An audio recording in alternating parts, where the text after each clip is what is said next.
unaposikiliza elimu za chifu, inakupasa ujue elimu hii ina maana gani. Yaani sio unasikiliza hizi elimu alafu naacha hapa hapa, utakuwa hakuna kitu ambacho unachofaidika nacho.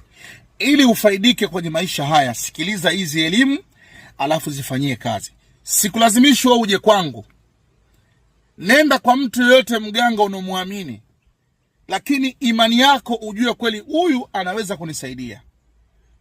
Imani yako ijue kwamba huyu anaweza kweli kunisaidia, kwa sababu unaweza kusaidiwa na mtu, kumbe mtu huyo ni tapeli, anakupotezea time, anakupotezea muda.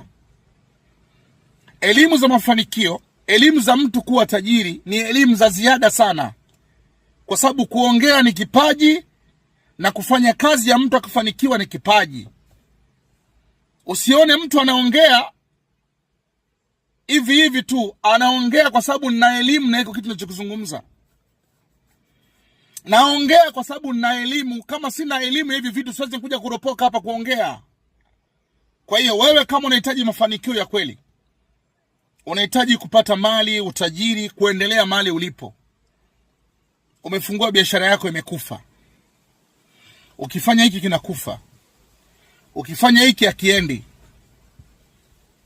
lazima utafute mtaalamu mwenye kujua hizi habari. Ndo mambo. Wengine nasema nimetembea sana kwa waganga lakini mpaka leo sijafanikiwa.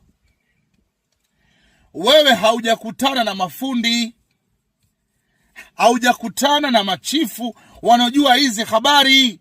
Jamani, uganga huu tunaufanya, sio kila mtu anaweza kukufanya wewe ukawa mtu mwingine, kumbe ni yule yule. Haya ni maarifa ya kale.